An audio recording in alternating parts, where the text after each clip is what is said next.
I don't believe that it's a stretch to claim that we may be misusing, squandering our most precious resource and asset. You see, no matter what the undertaking is, no matter what the goal is, we always must turn to a couple resources, a couple assets that we already have access to accomplish the next goal, the next job. If you would like to be a pro golfer or a massive Torah scholar, you'd like to make billions of dollars, insert whatever goal it is that you have in life, it's going to take some attributes, some connections to get you there. If you want to become a fabulously wealthy person, you probably need some access to cash, a loan, definitely a good network, a good work ethic. You want to become even better, a massive Torah scholar, a Talmud Chacham. You are going to need really an unbreakable will. You must be determined. You must have the ability to think on your toes, to develop your mind, thinking and reasoning skills. Probably need a good study partner as well. You want to become a pro golfer. You are going to need the right equipment. You're going to need the right instructor.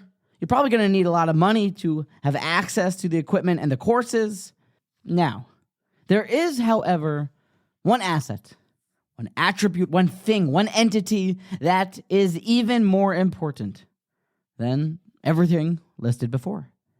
It's a simple four-letter word.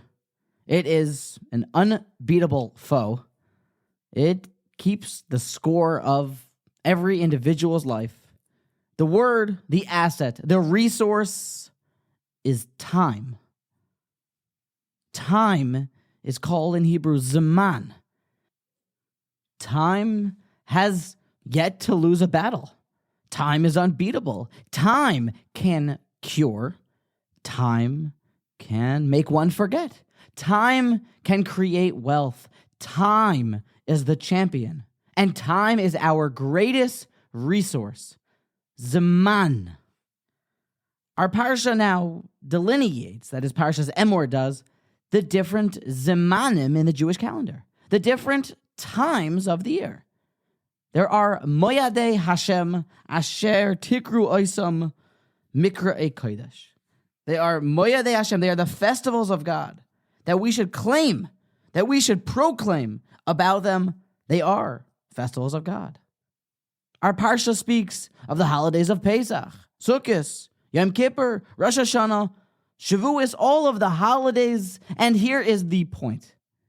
Zaman, time, is not created equal. One mustn't fall prey to the rudimentary understanding of time of Zaman. At first glance, our hashkafa rishona, our first thought is time is a way that we can all be on the same page. Know when the stock market is going to open. Kind of a way that we all can decide to sleep at one time and work at other times. Zaman is kind of the way we all play the game at the same time. We all buy watches. We all kind of let time do its thing, but that's very mistaken. The Torah tells us not like that. There are moyadei Hashem. There are baked into the essence of creation, special, mesugel, spiritually energized zmanim, times. From the beginning of the creation of the world, HaKadosh Baruch Hu set up the world, he created man, and then he created and made Shabbos, the seventh day of the week, where it's a day of relaxation, a day of menucha, a day of kedusha, of holiness. And God forbid for us to imagine that if we don't keep Shabbos, Shabbos doesn't happen. No. Shabbos happens whether we like it or not. The same way that waves crash upon the shore is Shabbos every 7 days. We have an opportunity to buy into this spiritually energized time. We have an opportunity to honor the day with making kiddush, dressing nicely, eating tasty foods, delicacies, and drinking finely spiced wine. But Shabbos, it's Parshas Emor. The day of Shabbos is intrinsically kadosh and filled with menucha. Our parsha then speaks after Shabbos of the other holidays. And while it's interesting to note that the Jewish people have been gifted the opportunity and a job, really, to set up the calendar and establish when the holidays are going to happen. And that's part of where you can already tell how great the Jewish people are, that God has given us kind of the control over time in a way. But once we establish when a certain holiday is, when the new month is, and therefore when Pesach or Sukkot is, then that day becomes spiritually energized by itself. That stint of time, that point on the calendar is in essence, a festival, a holiday. Now, let's take it to another level. There's also inside of time certain times that are ripe and special for certain things. Pesach is a zman of freedom, and a person can tap into freedom at that time. There's a time called Zaman Simchasenu that happens around Sukkot time. There's a Zaman of Menucha on Shabbos. There's a Zaman, each individual time at the right time. And as King Solomon exclaimed in Ecclesiastes, he said, Eis, livchais ve'eis lischais. There's a time to cry. There's a time to laugh. There's a time to build. There's a time to plant. There's a time. So what's left for us? What are we to do about the most powerful asset and resource that we own? How can we harness the power of time? Rav Yerucham tells us the way. And as I was going through the piece, as I was writing it down, preparing it, a pretty clear and vivid picture leapt to mind.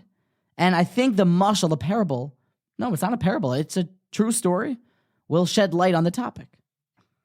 I can still vividly see, I think it was 6th or 7th grade, when my father came in the door and said, you know, that famous water park up in Williamsburg, not Williamsburg, New York, but Williamsburg, Virginia, named Great Wolf Lodge, this big indoor aquatic amusement park. It was a place where it was the first of its time. A person could, or a kid, could go and run around in the water park. There was an arcade. I remember they had a GameCube in the room that we were staying in. Probably many people don't even know what a GameCube is, so that's pretty cool. Now, inside this water wonderland in Great Wolf Lodge, there was this jungle gym of water where you could push the buckets over and go down these slides. And standing at the very top of this water-like playground structure was this huge bucket, about 1,000 gallons, that every 10 minutes, when it would become so filled to the brim with water, would tip over and dump all that water upon a person. So all the kids would run underneath it, and that was something that I really enjoyed doing. I can still remember it. It even hurt a little bit because of the strength of the water at the speed of the height that it fell from. And as this bucket was about to drop, I could still hear the siren. This big, loud, booming ring would go off, and all the kids would run right underneath it so that they can get the water to pour on them. And all of a sudden, it would tip, and everyone would become soaking wet, and it was a blast. And anyone who missed out, well, they missed out. You see, Zman's like that. Zaman comes whether we like it or not. Every 7th day is Shabbos, and the 15th of Sukkot, the 15th of Tishrei is always Sukkot.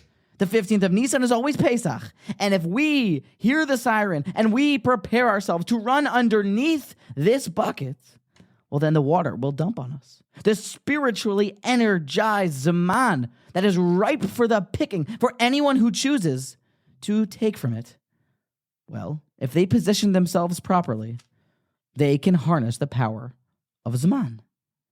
To be muchan, to be prepared for the Zman, is our avodah. Or as Rav Yerucham put it, Kol avodas ha'adam lihios muchan lechagim v'Shabbos. Each individual, his entire service to his Creator is to be properly prepared for the times of the festivals and of Shabbos. Preparation. Now, armed with this idea and understanding of time, we can rediscover a rather fascinating line in the Rambam that otherwise we might have read right through. The Rambam says in the Laws of the Morning, Kriya Shema, in chapter 1, Halacha Yud Aleph, Shekosav, the Rambam writes, the mitzvah to say Kriya Shema is obviously every morning, and we have to hit the Zeman Kriya Shema. There's a certain cutoff time. And the Rambam further delineates the laws of if, God forbid, somebody should wake up late and be short on time or even entirely miss the Zaman Kriya Shema. But listen to the words of the Rambam. Mitzvahs Kriya Shema Zamana Bayoim, it's in the morning, it's by day, Imane Tzachama, with sunrise, Ulemi, and to the individual, She'ovar ve'ichor ve'kora Kriya Shema, to the individual who the time passed over him and was delayed. Rambam describing the proper and fitting time to fulfill the obligation of Kriya Shema puts the ball in time's court. It is that time passed over him, not that he was delayed and missed the time. Because Zeman is what it's about. Zeman continues to march on, and it's our job to jump in underneath the bucket and take advantage of the ripe Zemanim. Now that we've hopefully clarified that each stint of time on the calendar has its own special, unique avodah based on what Zaman it is, aka Simcha, Zaman Simcha Seinu by Sukkot, Zaman Cheru Seinu by Pesach, we should try to buy in, it at least makes sense to me like this, we should buy into the Midah and the Zaman for what Chazal taught us this time is special for. At the time of Zaman Simcha Seinu, then double down on your Simcha. I imagine it'd be a smart idea to double down on your Cheirus, on your freedom during the days of Pesach. And right now, during Sefiras HaOmer, I'd imagine, just as the Ramah taught us that we should be studying the ethics of our fathers to properly prepare for Kabbalah Satira, now is the Zman that is Mesugel, that is specially fitting to work on character development and perfection. Now is the time to build up one's taste and anticipation and preparation for the holiday of Shavuos. And in the same way that you wouldn't look forward or even focus at all on building a snowman in the summer, and you wouldn't look forward to taking a swim during the winter, we should use the Zman for what they are unique and special for at those proper times. Number 2, Rav Wolbe and Ali Shor brings a piece from Rabbeinu Nisim, the Ran, who describes to us that the ideas of good days and bad days started a long time ago. In Hebrew, it's called Yemei Ha'ava, Yemei Hasina, the days of love and the days of hate. Some days nothing goes our way and things are sluggish. We feel like we can't get anything accomplished. And that's baked into time. And conversely, there are days that everything seemingly is going our way. Things come easy to us. Knowledge retention, success wherever we go. Our friends seem to seek our presence, want to hang out with us. It's a good day. Yemei Ha'ava. So the second practical takeaway should be during the Yemei Hasina, the dark times, the bad days, you probably shouldn't go for it in the same way that you would on the good days. Probably the mindset should be to grind through it. It's a part of life. This is how it goes. Everyone has good days and bad days. But on the good days, the positive takeaway, you shouldn't take naps, I'd imagine. You should try to double down on your efforts. If it's working and it's going and you're feeling good and the brain is connecting and people are, your phone's ringing off the hook in the office for what it is that you're selling, I'd imagine that you should take full advantage of that Yemei Ha'ava, that unique, successful time. And the Almighty knows that sometimes we feel like the Yemei Ha'ava, the good days, are short-lived. So definitely, let's try to double down on the good days. Try to get as much accomplished as possible. And lastly, the Moyadei Hashem, the festivals of the Torah of a God. There's one that comes every 7 days, and it's called Shabbos. God, he keeps it hidden away for the Jewish people. It's a sign, It is an os. Even at Kadosh Baruch Hu, we're told God Almighty keeps Shabbos at whatever understanding we have of that. And when the Torah is looking for a description, a way to define and describe Yom Kippur, it uses Shabbos and calls it Shabbos Shabboson.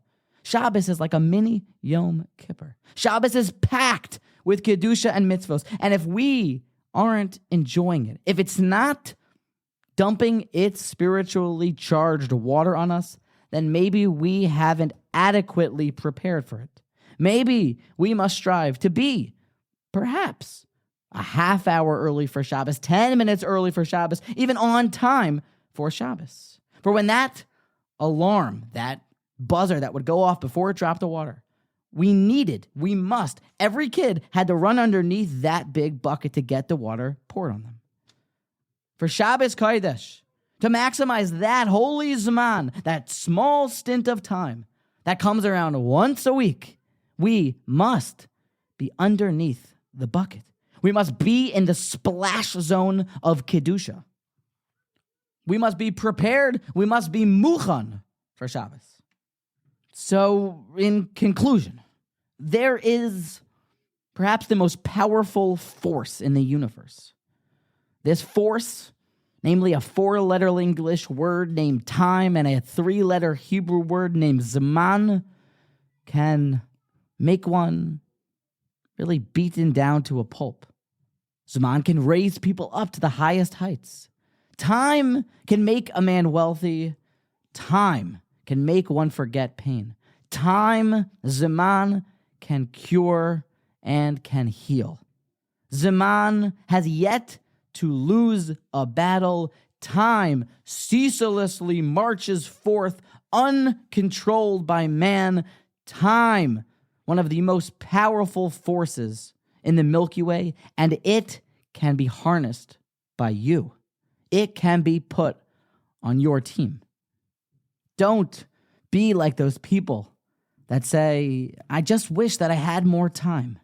No, with acknowledgement, with preparation, with a clarity that kol avodas ha'adam, the entire job and service of a man, of an individual, is to be prepared, muchan l'kabel ha'sheva hayored v'nishba alav misoyd hazman, to prepare for those good times, and to be prepared for the bad times, and to be muchan for the moyadei Hashem and the Shabbos that comes. That is putting one of the most powerful spiritual forces in the world on your team.